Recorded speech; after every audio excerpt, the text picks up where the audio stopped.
Hi, my name is Alan from Alan Property. Welcome back to my YouTube channel. In today's video, I'm going to talk about the ongoing Middle East conflict and its impact to the property market. As you all know, I'm only a property agent. I'm not a magician or a fortune teller that can predict the market. However, as someone that has been doing a lot of research in the past few years, I can only take reference if previous wars around the world have any impact to the Singapore property market. Are you keen to find out more? How will this affect you as a buyer? Should you lowball? What if you are a seller? Should you drop prices now? Hold on, let's go into the detail first. Let's go to the first major war way back to the early 1990s. For those that are in their late 30s onwards, I assume you will remember the Gulf War. The Gulf War started on the 2nd August 1990 to 28 February 1991.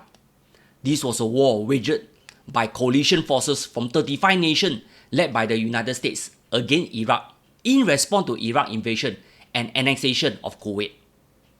Here, let's refer back to URA Property Price Index since 1986. This is the price index for both landed and non-landed properties combined. If I zoom into the 1990s period, the Gulf War only started on the second quarter 1990. Here, we can see a small dip in the index and it bottomed on the fourth quarter 1990 at the 40.3 index mark. Subsequently, as the war commenced for the next 6 months and finally stopped on February 1991, the index did not decrease but rather increased to 42.1 in second quarter 1991. Subsequently, the market continued to recover as peace reclaimed the economy and the index continued to churn ahead before it reached its peak in 1997. So, what happened in 1997? Well, the 1997 Asia financial crisis was a period of financial crisis that gripped much of East and Southeast Asia during the late 1990s. The crisis began in Thailand in July 1997 before spreading to several other countries with a ripple effect, raising fear of a worldwide economic meltdown due to financial contagions. However, the recovery in 1998 to 1999 was rapid, and worry of a meltdown quickly subsided. Singapore property market was not spared back then. Property prices back in second quarter 1996 was 129.7 points, before it reached its lowest point in fourth quarter 1998 at 71.5 points. This was an astonishing 81% drop in index point. However, if I can still recall, there was a drastic measure imposed by the authority back then to cool the red-hot property market. The authority introduced capital gain tax. This means there is a tax on the profit one made from selling a property. This was a draconian measure and basically all the investors flew away.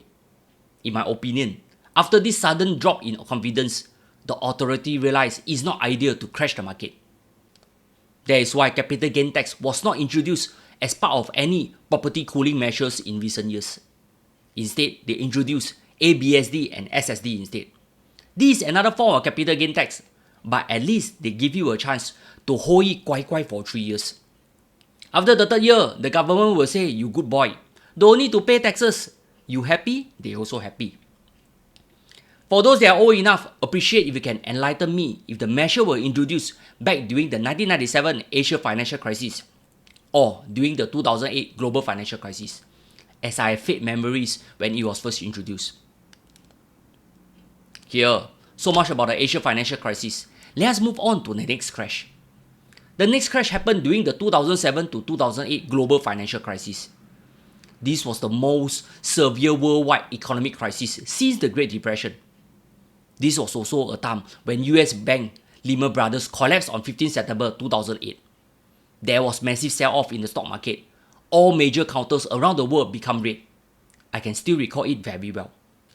That was also the same year when my real estate investment firm closed shop for good and I have to fend for myself in a weak job market. I struggled to find a job just to tie it over for my wedding.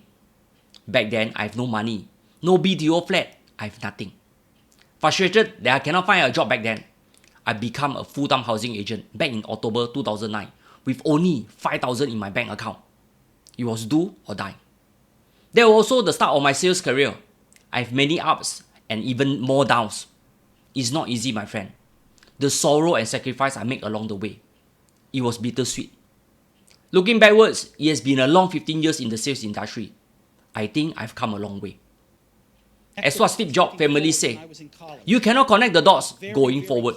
You can only connect the dots looking backwards. Sometimes you just have to trust that the dots will connect you in the future. For those that are lost in your journey, keep faith. Do your best, stay disciplined, and keep going forward. Ignore the naysayer that say you cannot make it. Take baby steps each day to reach your goal. Just like this video, I make an effort to improve on it with each video. People can slam my video, others can sabo me and click the thumb down button and hurt my algorithm.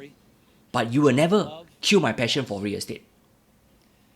So much about my life philosophy. I'm going to talk about the next war, which happened only most recently. The Russia-Ukraine war is an ongoing war between Russia and Ukraine, which began on 24 February 2022. Let's take a look at URA PPI. The PPI in first quarter 2022 was 174.8 points. On second quarter 2022, the index rose to 180.9 points. As of fourth quarter 2023, the index has reached a record at 201.5 points. Here, what can we conclude on all this? Does the Russia-Ukraine war have any impact to property prices in Singapore? I believe you already have an answer. Here, let's talk about the ongoing Middle East conflict. Will there be any impact to property prices in Singapore?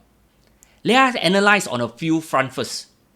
It really depends on how long the war will last and the scale of the war itself. Even if the war lasts a long time like the Russia and Ukraine war, which has been ongoing for more than a year. Even if the war becomes widespread and Western countries and United States side its ally Israel against Iran, this war will still be contained within the Middle East itself. Unless the war spread beyond the region and affect trades, oil and other economic activities that directly affect Singapore, then this is another story. Here, as long as Singaporeans stay employed, businesses are still making profit, no major retrenchment and economic activity resume as usual, I don't see any significant impact to the Singapore property market. In the short term, the market will be quieter than usual. In typical fashion, buyers will seize the opportunity to instill fear in the market. They will paint a very bearish outlook as though the entire property market will crash so that they can scoop up cheap bargain and buy themselves. On the other hand, sellers will hold on to their price unless they are desperate sellers with foreclosure over their head. Otherwise, desperate sellers are far and few. Who will blink first?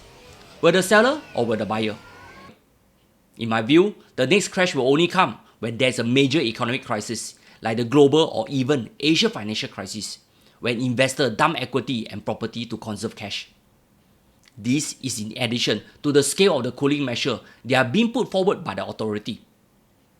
Going forward, I doubt there will be any more drastic property cooling measures since the rest of the measure from LTV, TDSR, ABSD and SSD have more or less moderated the surge in prices.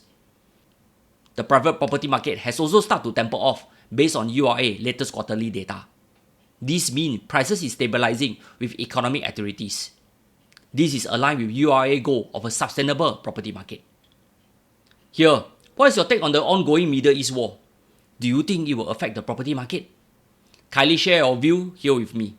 Let us have a fruitful discussion. By the way, I recently changed company to PropNex. Presently, PropNex is the largest listed real estate agency in Singapore, enjoying 2 decades of excellence since year 2000 with over 12,188 professionals as of 2nd October 2023. Don't say I never share any lobang when I change company.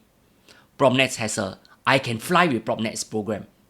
PropNex friends are in for a ride in 2024, and we are giving 100 air tickets to lucky friends at our events from March to December. You can stand a chance to win air tickets to Osaka, Seoul, Tokyo, Melbourne, and even Paris. Keen to find out more? Click on the link here and below the description to find out more. Let's fly with me.